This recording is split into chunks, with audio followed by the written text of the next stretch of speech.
First of the 8 executions scheduled by the state of Arkansas is planned for tomorrow night. Don Davis of Rogers is one of the inmates scheduled to be put to death by lethal injection at 7 p.m.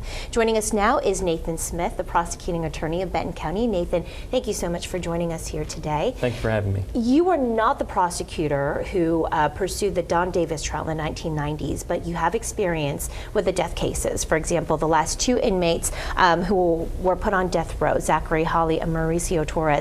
You were the leading prosecuting attorney in those cases. So how do you make the decision to pursue the death penalty in the first place? Well, the law in the state of Arkansas significantly narrows the class of people who are even eligible for the death penalty. In the state of Arkansas, simply by committing a murder, you're not eligible for the death penalty. You have to have what the law calls aggravating circumstances. The murder has to be committed, for example, in a cruel or depraved manner. It has to be committed against a child, for example, or for pecuniary gain, for a theft or something like that. So really the law dictates what cases a prosecutor pursues the ultimate punishment on, typically. So it's not as much a judgment call for prosecutors as it is, do these aggravating factors apply to an individual murder case? So basically it's not easy to be charged with capital murder and have death on the table. Well, right? Certainly a person can be charged with capital murder, but there has to be a legal basis upon which to ask a jury to impose the death penalty. There has to be the existence of some of these aggravating circumstances. And for that reason, we have, I believe, 35 men on Arkansas's death row. Obviously, many hundreds, if not thousands of people are in prison for murder right now. And so that tells you that the law significantly narrows the number of people who can even be eligible for the death penalty, as it should, because it is the ultimate punishment under the law. Okay, so although you did not prosecute Don Davis, you are familiar with a case. Davis is accused of killing Jane Daniel of Rogers in the 1990s. Do you believe this case was a death penalty case? Absolutely. I mean, and Don Davis has been convicted of that crime and admits committing that crime as well after the trial many times in interviews, I think, with different news stations.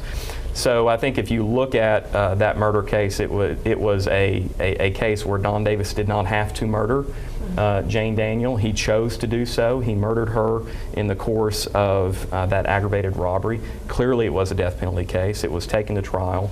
12 people in Benton County decided he deserved the death penalty and imposed it. And that's the thing, a thing that I think is important for folks to remember is these are not simply decisions that a prosecutor or a judge will make.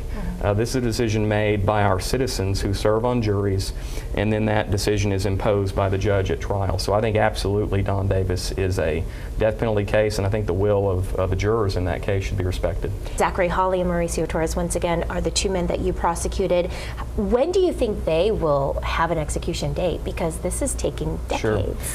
Oh, I couldn't say. I think that, that does raise the good point, though, of how long this takes. And one of the frequent objections to the death penalty is that it takes too long and it's too expensive. And I think what's important for folks to remember is the reason it takes too long, the reason it's expensive is because of the constant ongoing litigation filed by the attorneys for men on death row. And so that, in my opinion, has never been a good excuse for why we shouldn't have the death penalty, because again, if the sentences were carried out, the reason the sentences aren't carried out or haven't been in a timely manner is because of the legal challenges that anti-death penalty advocates have put up to stop it. Okay, all right. Thank you so much, Nathan, for joining us.